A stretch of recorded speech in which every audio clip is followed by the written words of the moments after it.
All right, everybody. Welcome to episode 4 of Gamestorming. I am, of course, John Spike, and I am super excited to be back. Took off last week to enjoy a little bit more of Independence Weekend, and so just excited to get back. And I've teased a lot of our topic tonight, which is prototyping. I've teased it in the other episodes. I've said, hey, we'll talk about this more during the prototyping episode. So now I got to put my money where my mouth is. But tonight, we will talk a little bit of everything with prototyping. I'll kind of walk through my process of prototyping, especially in the context of Gamestormers, which is the upcoming game that Gamestorming, my LLC, is putting out next year. So keep an eye out for that. Actually, in the process of redoing our website, that'll make it more friendly for people to learn more about the game. I'm actually having my logo worked on right now by the incomparable Victoria Fajardo, my artist. And so I'll show some teasers for that as well as we kind of kick things off. And then I'll also have 6 main areas where I have recommendations for prototyping items for your game. And so I'll kind of go through those. There's tons out there, but I'll try to show some of the ones that I use personally. And I'll be doing a lot of this. I'll be reaching off camera, trying to show you the physical things. If you're listening to just the audio, I'll try to describe it as best I can. But tonight is all about prototyping, whether you're making a game, helping others make a game, if you're an educator, librarian, things like that. Kind of doing it as a maker activity. Some good places to go that aren't very expensive, and really reusable things. I try to use a lot of reusable items when I'm prototyping because I often have to scrap them and change it totally. So that's a kind of a key. So without further ado, we're going to dive into what's new with Gamestormers, the game I'm working on. So part of this whole vodcast, live stream, pod, whatever you want to call it, is kind of giving you updates on that game, which is going to come out in 2022. And just a reminder, you can learn more at GamestormingMedia.com, which I'm, again, revamping to be more people-friendly. So keep an eye out for that. But what's going on with Gamestormers? I'm super excited about this. So our kind of main featured character, who is going to be on the box art, who's going to be one of the characters that you can play as, her name is Sloan the Summoner. It's also the name of my daughter, who was born this April. So she is closing in on being 3 months old, which is really exciting. And so it's kind of cool. This game is kind of growing up with Sloan as well. So this is, I don't know if she'll look like that, but my artist tells me that she's seen other artistic renderings of kids that they grow up to look like. So we'll see if Sloan looks like that. Sloan does have kind of this kind of brownish hair, so we'll see. And it is a little bit curly, so stay tuned. But I love this first character card, especially since it's going to be probably featured very prominently on the box art. It's great because I basically, the feel that I've been going for is futuristic Roman steampunk, and I feel like Sloan perfectly encapsulates that. So I'm pretty jazzed about this art that came out of it so far. And then too, working on kind of the renderings of kind of the badge or the logo for the Gamestormers game, where you'd see prominently the name of the game and kind of get a sense of what the game's going to be like. And as you can see, this is the first illustration, and I know Vika, when she's watching, always gets self-conscious about me showing her illustrations, but even her sketches are really good. So she showed me a couple of sketch ideas. This one I really liked. I showed it to a few other people. They really loved it. So this is what Vika is going to make come to life, and it's going to be prominently displayed on the new updated website. And it's going to be in a lot of different places, kind of as the figurehead, and all the Gamestormers related news will have the logo along with it to kind of start reinforcing the branding. So I'm super excited to see what she does with this. And then I had some play testing this past week, had some friends in, sent the game off to some people too. And so I got some play testing in, and I always, when I'm play testing, take pictures. And the one thing I always make a point to take a picture of is what the games people make. So that's the whole premise of Gamestormers. If you're just kind of joining us and haven't heard about the game, it's a game where you build a game, and you want to have either the most popular game or the game worth the most victory points. And you can have a game that does both. You could have the game worth the most victory points and the most popular. So 4 of us playing, and the winning design, and I kid you not, there was 3 adults and a 9-year-old, and the 9-year-old, this was really exciting to me because I've been trying to figure out like what age would be appropriate for this game, and the 9-year-old won the popular vote. And it wasn't like oh, he's so adorable, let's give it to him. It was this legitimately sounded like a good game. So this was his game.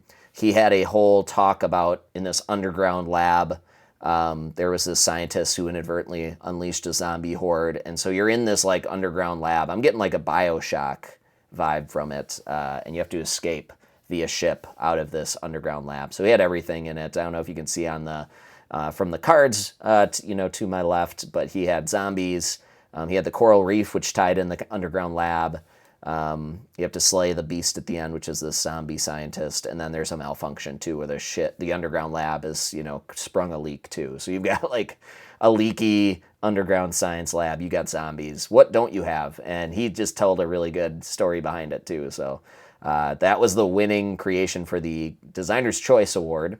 There were some other creations out there. One person had like somebody trying to escape Pompeii, from this, deadly outbreak via chariot and things like that. You can see too, one thing that happened for this person is they actually ran out of time to finish their game. So if you're not efficient with your turns, you can have an incomplete game, so to speak, which will make it really hard to win either award. You'll miss out on victory points. You'll, have less of a story to tell as well. And this was another one as well. This one was kind of a StarCrafty game, like expand your colony and survive. Had a custom card in there made, you can see, and had all sci-fi type cards: colonizing Mars, teleportation, cloning devices, AI, a lot of cool stuff going on in this game. And then this was my design I was playing as well. And I do recommend if you can have other people play and watch them, but for the sake of this game, I always like playing the game too. I like to see what I can make. And so mine was that you were in a biodome, which was one of my cards, and a rogue wave had hit your biodome and sprung a leak, and so you had to work together to patch up the leak before you die. So it was a cooperative game, and there was also a friendly narwhal who was trying to help you out too, which I thought was fun. So I had a friendly narwhal in the game trying to help us all out. And so I had to draw my own storyline card, as you can see up there. I rolled a wave and was able to work that in. It kind of went along with my rogue wave that I'd already drawn. So I actually won the victory points approach. I had some really good mechanics cards, which are one way you can add to your victory points. So that was kind of cool.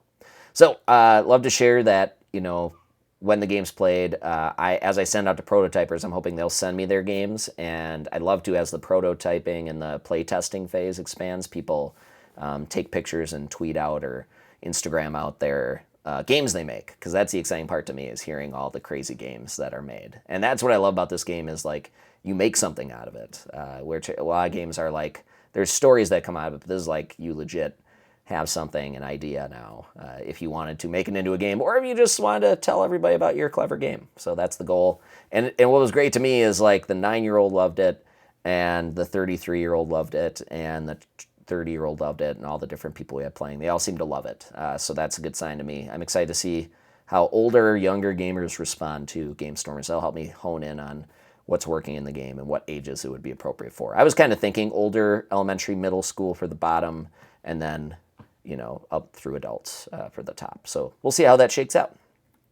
All right, so prototyping today. We've talked a little bit about Gamestormers, but let's talk prototype creation. You want to make a game. And I'm focusing on board and card games today, just because that is kind of what Gamestorming is about. That's what Gamestormers is about, making a board or card game. Though I realized when playing with a 9-year-old, he loved video games. He pitched his as a video game. I said, there's no rule against that, really. Whatever you want to do. So I'm going to talk about a few different things. First, I'm going to start with is my process, like how I start from, oh my gosh, I had an epiphany in the shower or on the toilet, which is, I think I've talked in other episodes where my epiphanies come from. So I'll start from like epiphany through like, just the production of trying to make the game a reality. And then I'll show you specific ways I do it for each, item I might need in my game, like physical things to make the game playable.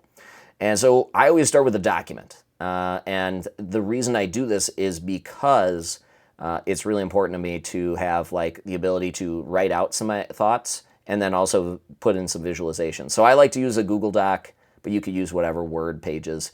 And I rely heavily on visuals though. Like I find that my mind is drawn to, okay, I need to explain it word-wise, but then I also need to have some quick visuals to kind of get the idea of I have in a moment like this should look like this, right? And it's of course going to change. But this is the example of what Gamestormers started as, and I mentioned it started as Gamestorm Planet. That was also the epiphany is oh, it'll be like on this futuristic planet where they have to make games to survive or something. I don't know. That was where I went with it.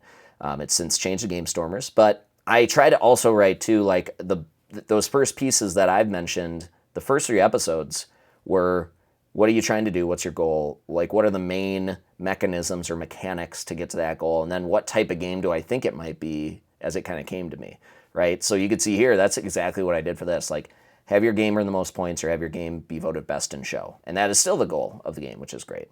Mechanics, combination of adding your original game ideas, storyline and items, voting on winning design. So I had like, at first when I was thinking of this game, I thought you like buy your board and buy it like in all these pieces. And I was like, it doesn't matter. We just need like, what are physical things that might be your game? What are actions in your game? And what's the story? So I simplified that. That was going to be a little more complicated, and I realized that would take too long and be a mess. So that mechanics piece changed a little bit. And then I also thought it was going to be a worker placement game, and it was for a long time, as you'll see in kind of the next phase of the prototyping. So I declared it a worker placement game, and that you'd move your workers around to get your various pieces to make your game, right? Or collect resources. I thought there'd be resources in the game. There's really currency called credits, but nothing much. What's kind of cool is if you look down in the design at the visuals, I had kind of already planned out the locations. And these locations have changed a bit, but not a ton. There is still like a shop called the Market now. There is a bank, still called the Bank. You can still go to the arena. The design lab has been moved. Instead of a place, it's now just at the end of your turn, you put one card in your game if you like. The forum is still a thing. It's changed a little bit. It's still mainly that function. And then production changed. It was changed from production to factory, and now that has kind of been merged into the forum, that function. And I've added the theater as well since then to kind of these options. So close. I didn't really have a functional place. I guess the design lab was where I thought you could add original designs, I think, and that's since moved out and become the theater. So I've kind of stayed true to these locations, but these locations became actions on your turn. So I changed it from a worker placement to more of like a hybrid, kind of a, creative party / deck game, I'd call it, really, is kind of what it's become, so to speak. So that's what it starts at. After that stage, I've got kind of the visual, and I do a lot of that in that Google Doc, or I like to do it in Google Slides, and I'll show you some specific things I really like to make in Google Slides for this. But then I go to what's called the MVP stage, and I'm kind of blocking it with my hair, but that is the minimum viable product. And so what this means is the most basic iteration of that kind of plan you have has now been translated into like something that could work. It looks ugly. It's really, I guess the correct term would be janky. But the idea is that you are trying to make something that at least could work, right? It would function and work to some semblance. So for the MVP stage, this is one example, and you kind of see I used, and I'll talk about this more, I used a dry erase fold-out game board and sketched out the locations very simply for where the workers could be placed. I printed like black and white cards. You don't even have to do that. Like there's dry erase cards, but there's another function in the game that was dry erase cards, so I was trying to navigate around that. There's a dry erase spinner in there that's no longer part of the game. Like it was the basic of the basic, right? I had like just printed sheets of paper on there, so they were pretty bare bones. So this was the first minimum viable product that me and my wife played for the game. And so once you've played that, then you move on to what's I like to call it the post kind of MVP iteration stage. So this is where you played that minimum viable product and you're like, this did work, this didn't work, all right. And the reason you'd have that MVP stage is because you don't want to get too attached to anything. Like it's really easy to erase a dry erase. In fact, it'll start to do it yourself, and it makes you really okay with making changes. This next stage, maybe you'll make something a little bit more functional, but you still don't want to make anything you get too attached to. Like these are still black and white cards. I kind of added some more graphics to them. I think I made a prettier board, going on there. So I actually printed out like more of a stable board, but black and white, not pretty, had no graphics to it, wasn't the greatest thing. But I've added some components. You can see like I found like, oh, we need a sand timer because you need to like cap people's length of time. I've got like a numbered dice instead of this. Well, I've got the spinner and the numbered dice. I was testing both, see what people liked.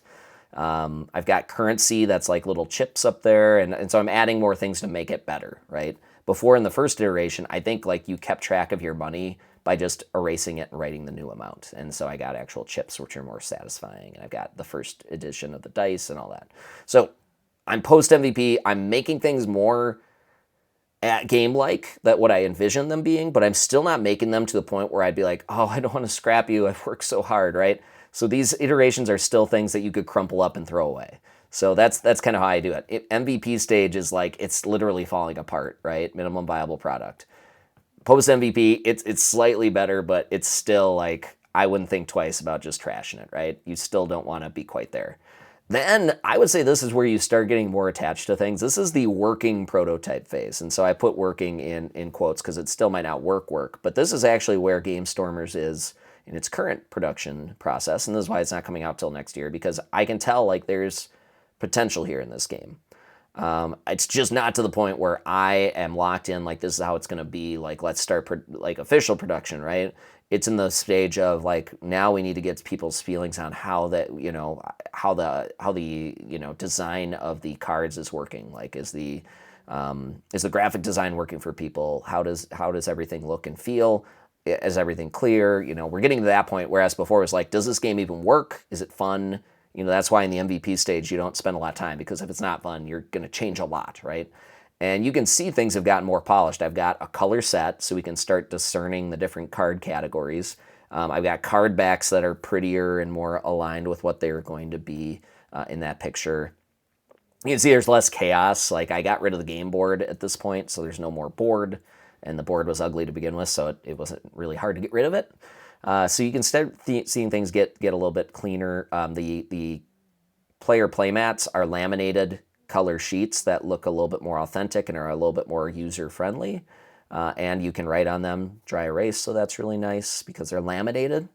So all good things, right? All good things that are getting us closer to that. So MVP, you got your post-MVP iterations, and then you're in that working prototype. Are there different approaches to this? Absolutely. And if you ask another game designer, they'll tell you something totally different. But these are my kind of phases I live in. I'm kind of in that digital planning, and then I go into that. For sure, a minimum viable product, for sure, I feel like is that next phase after the digital. Like, I've got a vision and play. If you're really fancy, you could, instead of doing this, you could make it in something like a tabletop simulator if you want to get fancy, or Board Game Arena, I believe, has a sandbox mode. I like to make the physical games because then I can like just show up at a party and force people into trying this game, and it's a lot easier. But, you know, that's to each their own. Do both if you want. So that this phase is really exciting because you feel like you've got something close to the final edition. So now I'm going to go into 6 kind of main areas of things you might need to make. And I'd love if you're hanging out live, if you have other ways that you do this. I am not sharing everything and all things, and there's tons of other ways to do it, but I'll try to share all the things I do. So number 1, card design. A lot of games have cards, whether it's a roll and do game where you land certain spots and you have to do something. Yeah, Brad's right. Yep, for sure. Gamestormers will be in the backpack at the next EdTech conference. And the other thing that'll be happening is I'll be, handing out copies at the next EdTech conference, which is really exciting. So I'm pumped to start dishing out the copies of this one as well. Should be super fun. So dry erase cards, absolutely crucial. Cannot stress this enough. And I'm looking down too, and my microphone is giving me the red button, so I'm afraid it's going to die out. If it dies out, I'll switch microphones, so I'll keep an eye on that. But dry erase cards, absolutely crucial. I use these a ton. They're actually a function and a mechanic in Gamestormers. Like, you can use a dry erase card in your game, like to make a free card, and kind of working on whether these are going to be prettier kind of dry erase cards that kind of look like the game on the outside. We'll see. We'll see what happens. Might be a stretch goal in the crowdfunding, so stay tuned on that.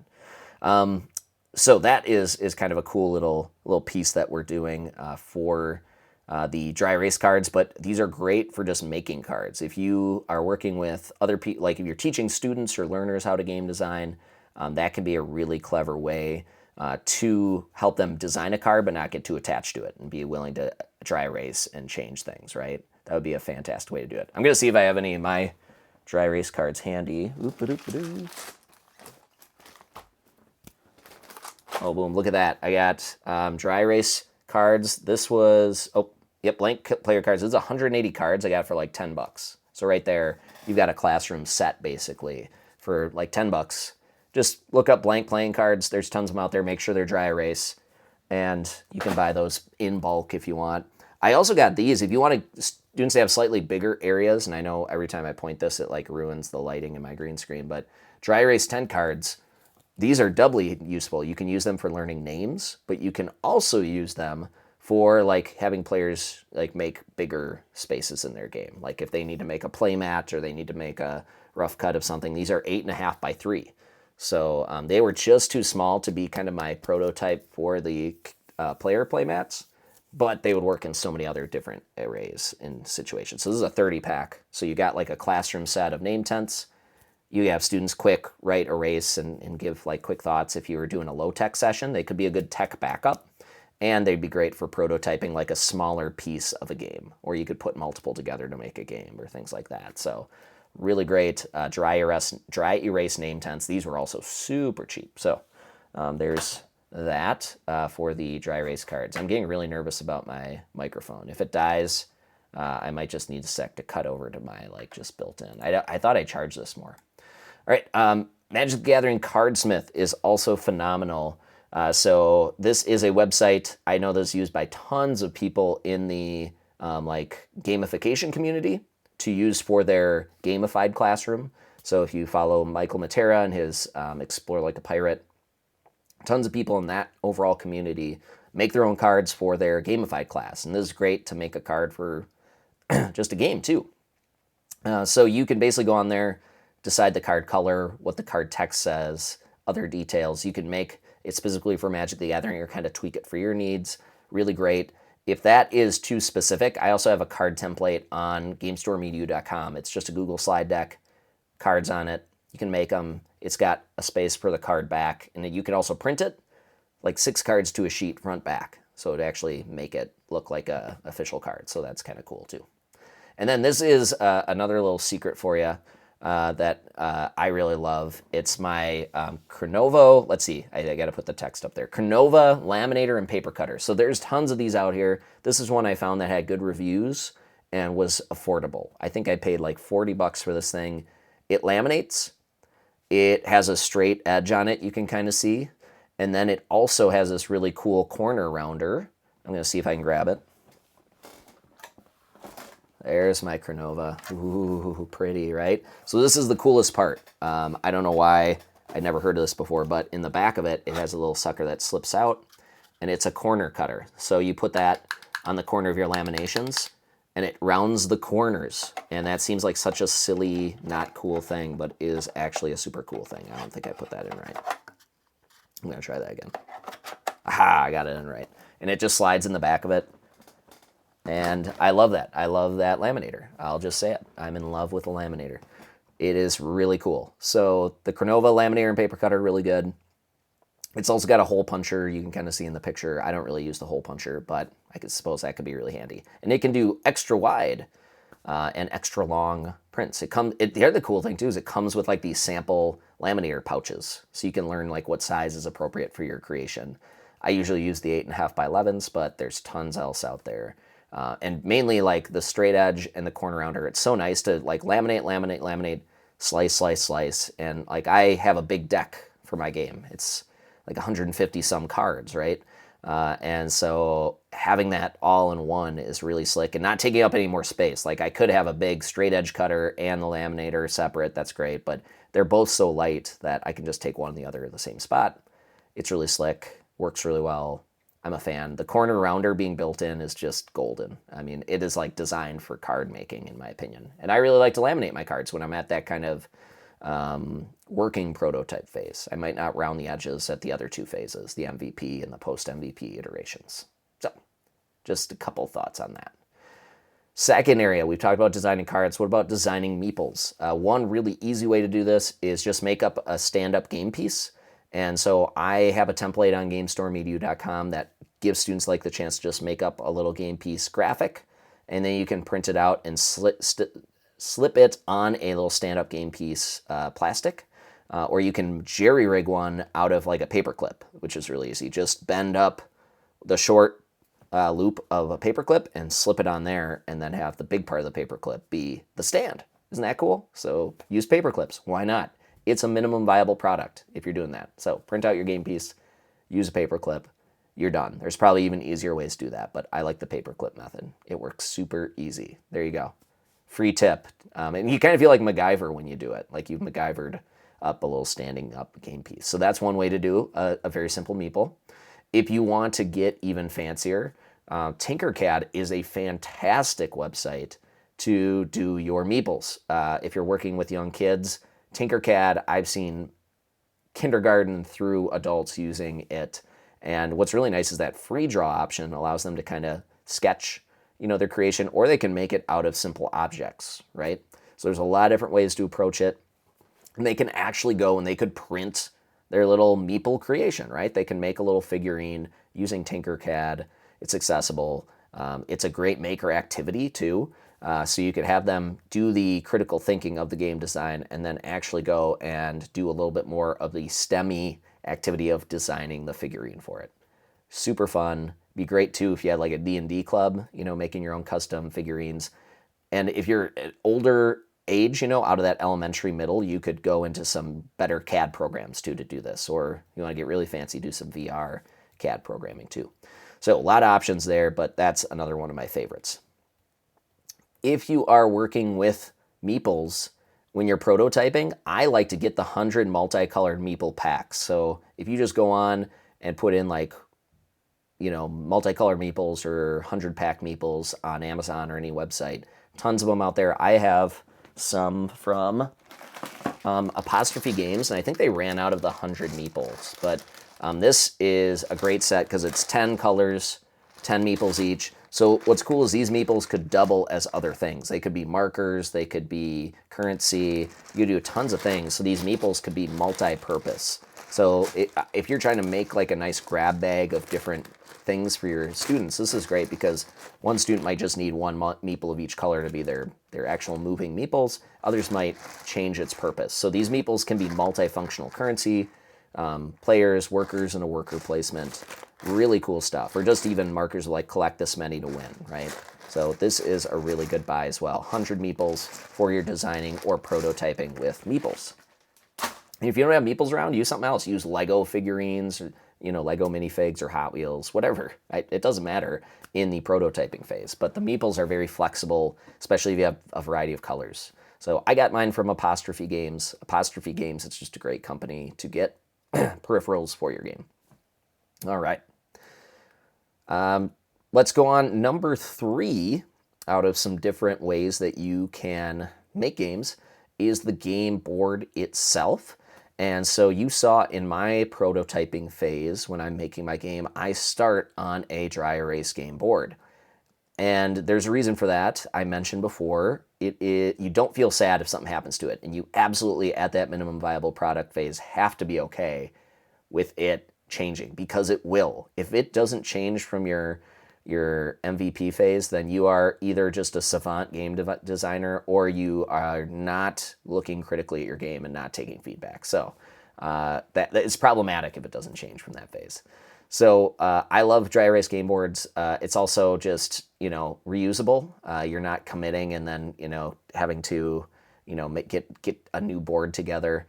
If you want to, another option is just find some old game boards and just tape on the top of them. I just tape on top of my dry erase game boards when I want to see more of like a finished product fake kind of setup, print on it and paste it if you want to go that route. But there's great ones out there. If you want gridded ones, there's gridded ones. I just got, let's see. This is even like, I have the old GameStorm Planet like fake cover on this one, but let me see if I can get this one out. Boop-a-doop-a-doo. Keep an eye on my microphone too. That seems like it wants to die. This is what it kind of looks like. So it's a fold out, you just fold out game board, right? And then you can dry erase right on it. I love this one because one side is gridded. Great for like D&DS games, RPG games, where you kind of need to make like maybe a dungeon layout, kind of know your dimensions, or just a blank one on the back side too. So a blank and gridded, either side is great. And I also love this one because it's actually dry erase cover. So students could dry erase and draw on the cover or use the cover as another play space, right, to design with. So I like the dry erase game boards that are also dry erase boxes, so you can design the box. That is super cool. So this is one I just found on Amazon that I really liked. If you look up like blank dry erase game board kit, they're out there as well. So that's really cool. If you're doing more of a digital version, I really like, there's tons out there. This is one of them. Genially has like an interactive game board you can do. If you haven't used Genially's, really cool interactive content where you can input and it changes and reacts to what you do. So you can make, Genially does everything from social media posts to little interactive websites to, like I said, board games. So you can actually have like a little game layout and say you have hotspots where if you go here, it does this, or it shows you a randomized one of these. So perfect for game design. If you want to rough cut your game, it also has built-in assets, graphics, vectors, things like that that you can use to design. So you can make something really pretty, and templates. So you could kind of start with a template of something you want and then tweak it as you see fit. So Genially does some cool things. A lot of websites out there that do it though. So Genially is just one of numerous. All right, and then another one too. This is what I personally use because it's just simple. I can share it really easily. I also know students have access to it typically in a Google Workspace for education or whatever they might be doing in their organization. So if you're working with young game designers, there's a good chance they'll have it. And it's digital design. So this is actually where I got to in kind of my working prototype, which was kind of designing what I wanted the graphic to look like, and then overlaying kind of the mechanics of the game, the functionality of the game on top of that. And that way I could also size it to my proportions of what I envisioned for my game board. So I could actually size it out and then put it onto an equivalent board game, tape it over, or put it onto my dry erase board game, however I wanted to. And it kind of gave me a feel of the sizing. Is it readable? Sizing it to the appropriate size of the cards, to the meeples, all that good stuff. So really great option is to actually print it out. And then that way too, I don't feel bad iterating on it. I printed out some cheap paper out of a ream. I slap it onto a board and I can just rip it off the board whenever, right? Throw it away. Again, great to do in the prototyping phase because you don't lose sleep over throwing away recycling paper, I should say. I recycled the paper. So that is another strategy to keep in mind. So I do it in Google Slides. You could do it in any real design software. But thinking about if you're working with other young learners, they most likely know Google Slides. It works really well. They can resize the page to what they think they need. Good question. Will this recording be available later? Yeah, you can either watch it on the replay of participate.com, participate.com/live, the Inside Participate Twitch. And then also, I'm going to put them up on the Gamestorm EDU YouTube. I'm working with Inside Participate to get that going. So I'll have these up on the Gamestorm EDU website as well. I'm hoping to actually release this as an audio podcast as well. So keep an eye out for that. So thanks for the question shouts. Appreciate it. All right, fourth area, dice design. One of my favorite go-tos is actually dry erase dice. And I like these giant ones. I think I've talked about these on another episode, but I like the giant dry erase dice. And the reason being is all right, so I'll get these out. And I'll talk about these in just a second, but these are like small, like dry erase dice. And the big dry erase dice, which I don't think I have near me, but nope, I don't. But the big dry erase dice are nice because you won't actually smear them. You can grab them from the outside. If you have small dice, it's really easy when you grab them to ruin them. So on small dice, I actually put stickers, and I'll show that in just a second. And on the big dice, I can do dry erase. So I give students big dry erase dice. It's usually numbers or simple symbols, and they can roll them without ruining them, usually. They can still ruin them pretty easily. But there's nice big dice. If you just look up dry erase dice, you'll see various sizes. But if you're going to use them as dry erase, big one.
All right, how about now? Am I back? Thank you for letting me know. I knew it was like right at the end of dying. Hopefully you can hear me again. I didn't charge my mic receiver before the show. I just assumed that it was still good. So hopefully everybody's hearing me now. Just let me know in the chat. Thank you, Mike and Vika, for letting me know. And shouts. And Jay, appreciate it. Still can't hear me. Oh no. Really? Oh no. Let's try. Let's try this. Oh, let's try it through system preference. Oh, can you hear me now? Oh, all good. Okay. Whew. That's good to hear.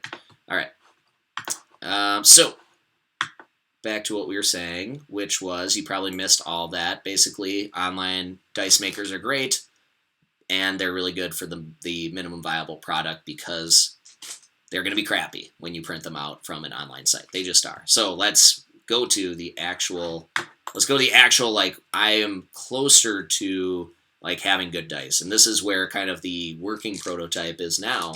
So this is where you get these blank dice, right? And these are, again, I bought these for like $5.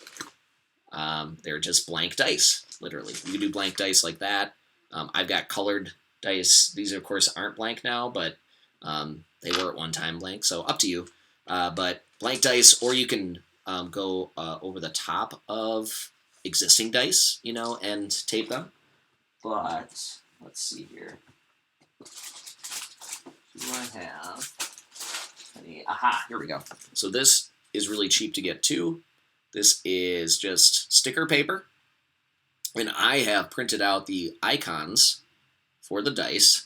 And now all I have to do is just cut and stick it on there. I tried doing kind of like ones that were sized specifically for my dice. You could do that too if you want. But now I can make the working prototype dice much easier. There are websites too where you can go to and print dice with custom designs. They're a little pricier. That's when you're getting into like the more unofficial prototyping phase. But if your students or whoever you're working with or you are trying to make a nicer version of your game, blank dice, stickers, great way to go for that as well. So that is another great approach when you're doing your prototyping is blank dice, printouts. I don't recommend this size of dice doing the dry erase. I just think it does not end up okay. So something to think about. So print your decals, place on the blank dice. You'll love it. That's kind of where my prototype is at, and it works so much better. The fifth one is related to your instruction design, and there's two different directions you can go for your instruction design. I guess three if you think about it. You could do written instructions. Those are very hard to pull off well. Just strictly writing. Gonna be hard because it's hard to explain a very active and physical, detail-oriented aspect of board and card games without the visual, without the audio explainer. Just reading it is very intimidating, especially if you have young players. If you have a group of young players playing a game, all written directions can be intimidating. I recommend doing more visual instructions. I personally use Google Slides, but tons of great software out there to design something pretty. I know a lot of the professional designers out there would recommend some sort of Photoshop and design to make it pretty. But if you, again, are thinking about working with young kids, if you're doing design camps with them, or students, just doing Google Slides or PowerPoint and laying it out in a custom way that you prefer is great. And then you can see I'm running off too. I can take, if I've kind of set up some of my designs in Google Slides, I can just download them and drop them in my designs over there. So that's kind of what I've been doing a little bit, is taking the visuals and saying, hey, here's what it'll look like set up. Here's what you're trying to do to win, things of that nature. Visual instructions, really important. And then trying to challenge yourself really to keep your instructions very simple. Can it be a front-back sheet of paper? That would be ideal. A front-back sheet of paper is pretty manageable for your players. If you find yourself making a booklet, unless you're making a sprawling, multi-day, 8-hour RPG, you probably don't want a huge booklet of instructions for your players, right? It's intimidating when they see that. Probably aren't going to want to play your game, right? So I recommend doing a visual instruction if you can. The better alternative is doing a video instruction if you can, and keeping it short. I recommend it no longer than 5 minutes. Ideally shorter, little snippet-based, very simple video. you know, fast paced, but also given headers so people can go back to the parts they didn't understand. So if they're like, wait, how do the locations work? Okay, I can go back to there's a big title card that says locations. Okay, locations. What are they again? How do we use them? Always start with the objective, of course, in these videos. Like, hey, your goal is to do this in the game. How can you get there? This, and this. How do you do these things that lead up to that, function? So that is a highly recommended piece. I am right at that point where I can start making a video instructional because I'm feeling pretty good about where the prototype is. It's at the working prototype.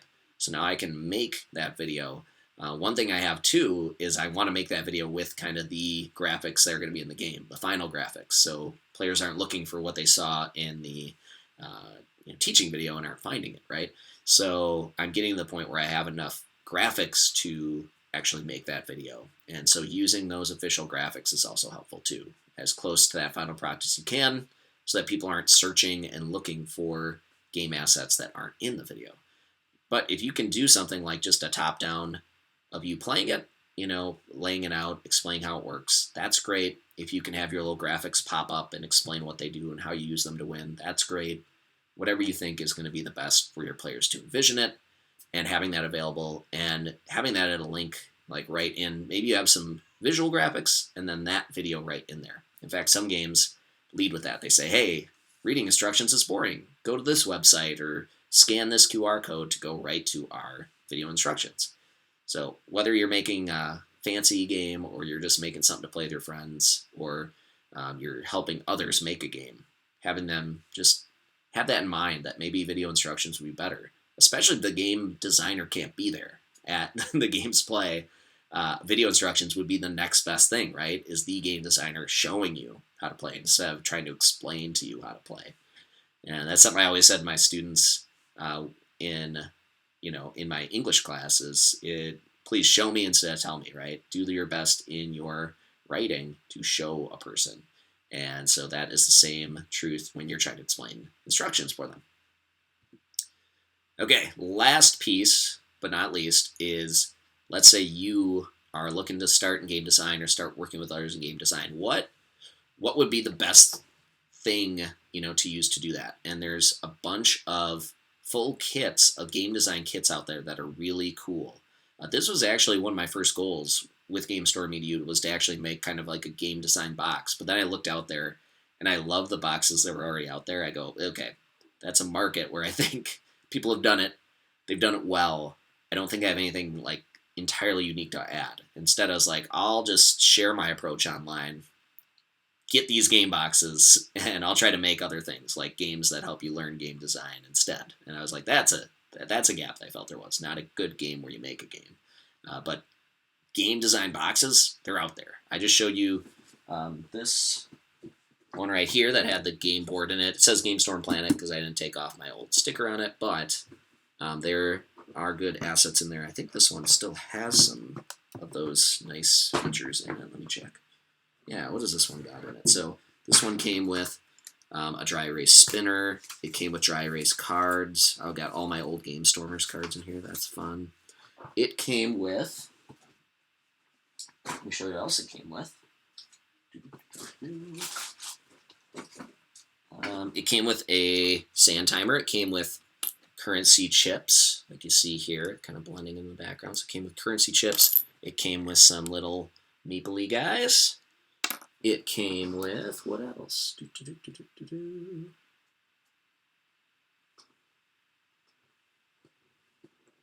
It came with some blank dice, for sure. I'm trying to see if it had anything else really cool. I don't think it did. Some of the kits come with card sleeves, so you can actually put paper in, just regular paper that you printed out, into sleeves, so that way you don't have to have a laminator, which is really nice.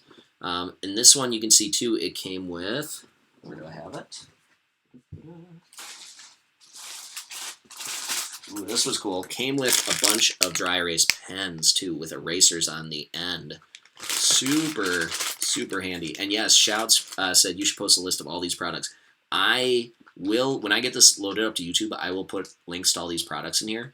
I have a lot of them linked on Gamestorm.edu and the resources for creating games. I do have a lot of these linked in there. This one was actually, I think this is temporarily unavailable on Amazon, the kit that I got, I really liked it. There's tons of other copycats of it though, but you can see some of the things it has: dry erase stand-up figurines, dry erase spinner, dry erase markers, dice, blank dice, all different types of dice, currency, just tons of things. So I really like that one. It was simple, it was cheap, it got the job done.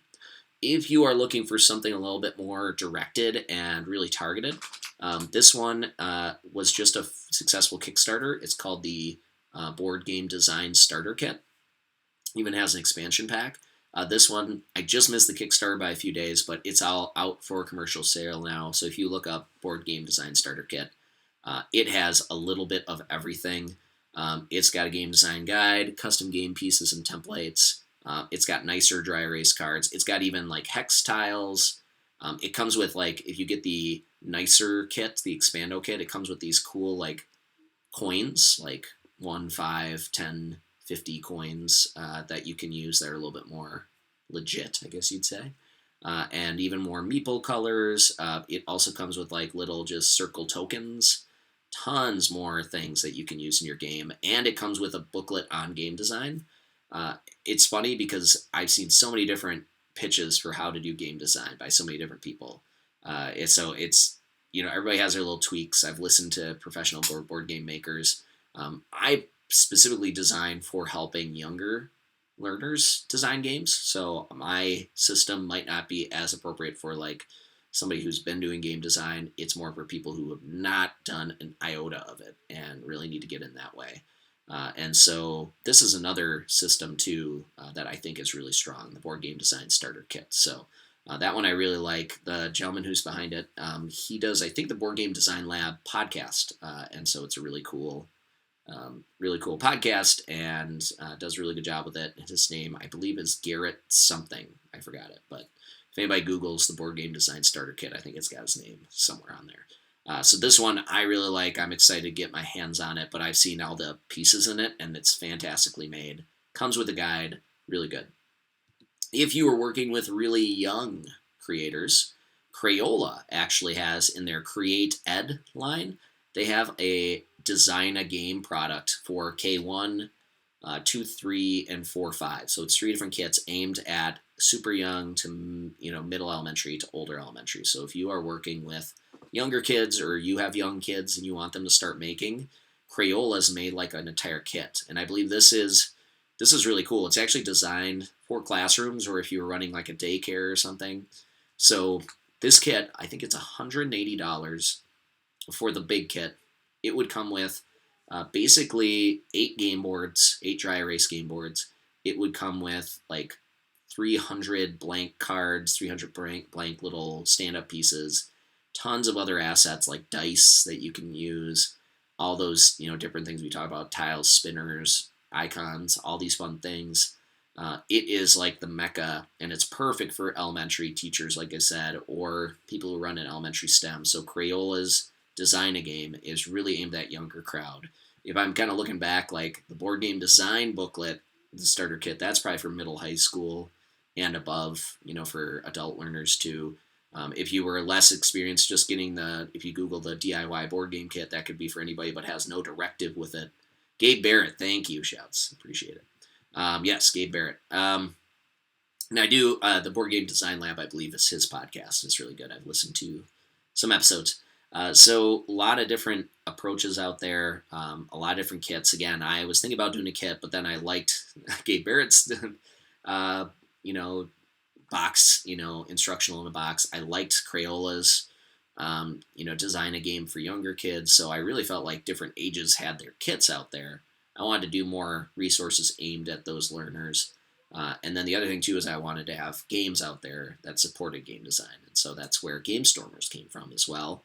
And I can tell you, like, I used a lot of peripherals in this, and then a lot of the things that came in the board game design kit, additionally, I just bought them separately because, I was designing the game before this Kickstarter came out. So that's another piece to it as well. And I think the board game design kit, starter kit, I think that they kind of said fulfillment would happen later next year. So I think they're still building on it and everything. But that is kind of exciting that you've got all these different options for design kits out there, and you can just make your own.